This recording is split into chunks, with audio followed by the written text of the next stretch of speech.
This tutorial will describe how to create an event on Google Calendar. There are many different ways to create an event. The easiest way is to simply click into the box where you want to create the event. Or if the event is covering more than one day, you can click and then drag. And notice the correct date comes up. Okay, so the first thing you want to do after you click into the box is go to Edit Event. If you simply click into the box, the only things you can edit are what the event is and what calendar it's going on. However, if you click Edit Event, it brings you to the editing screen where you can do many, many more things. So first of all, let's call it lunch. Okay. The first thing you're going to look at is exactly when it is. Is it an all-day event? And does it repeat? So let's say it's not an all-day event. So we're going to uncheck that. We can pick a time. Say it's going to be at 1 p.m. It automatically defaults to 1 hour long, but you can change that. Let's say it's an hour and a half. And here's the date. And if you want it to repeat, let's say you have an event that's a meeting and it's every Wednesday. When you click repeat, it gives you lots of different options on how long you want to repeat and how frequently. So let's say you have a lunch meeting every Wednesday at 1 o'clock. You would say weekly because it's once a week. Repeat every 1 week. Repeat on Wednesdays. And you can even say, I'm going to stop doing this in June. So it's going to end on June 1st.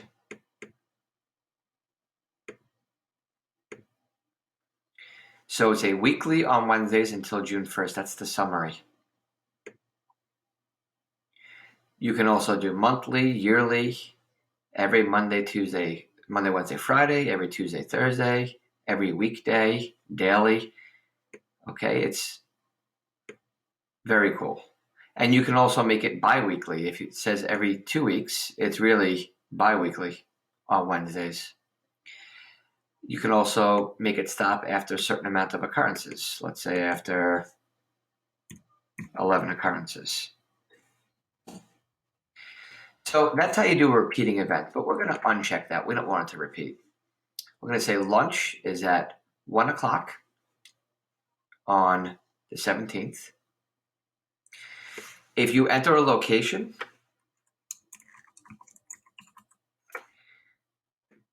you'll be able to take a look at it on a Google map when you're done creating the event. This is very, very important. What calendar are you putting it on? Right now, you probably only have one calendar. We're going to create more calendars in another tutorial. But when you have more than one calendar created, you get to choose what calendar it's going on. So we're going to leave ours on Sample Sandbox. You can add a further description.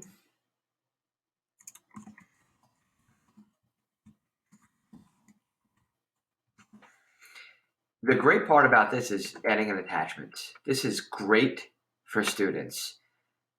Let's say you have a homework assignment that you want to add questions to. You can get it from your Google Drive. You can upload a file from your computer or look for something that's been previously selected. So we're going to get something from our Google Drive. And now the students will be able to click onto this document called Outline of Videos right from their calendar. You can change the event color. The default is the color of the calendar. And you can add a notification, a pop-up or an email. Let's do an email, 10 minutes before the event. And then we'll do another email 1 day before the event. And if you enable your cell phone to receive text messages from Google Calendar, you can also give yourself text message events. You can add as many as you want. Show me as busy. That is to everyone else who's looking at your calendar. If you share your calendar to other people, they will see a busy sign for this hour and a half block of time. Okay. And visibility is a calendar default. We will go over that in a different lesson when we talk about creating actual calendars. So this is a lot of information you can add to one event on a calendar, and you can share your calendar with anyone you want. So this is perfect if you have a calendar just for school. You can share events to students or parents. They can click on documents that you've attached to it. You can also specifically invite guests by adding email addresses right here, and they will receive an email. I added instructor@technologyspecialist.com. The guest can invite others. I'm going to uncheck that. They can see the guest list and they can't modify it. So they can modify it and invite others or see guest list are 3 options that you can have for guests.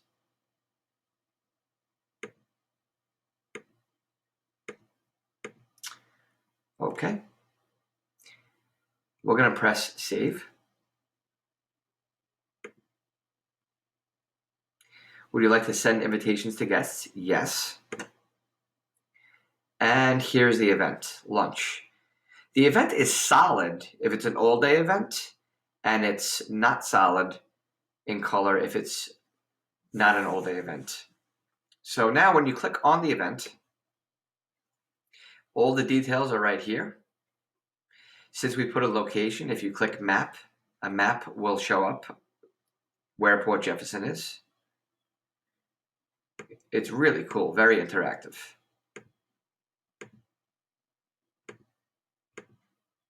Okay.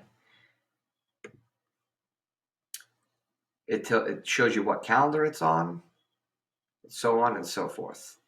If you go to edit event, you can edit the details right there.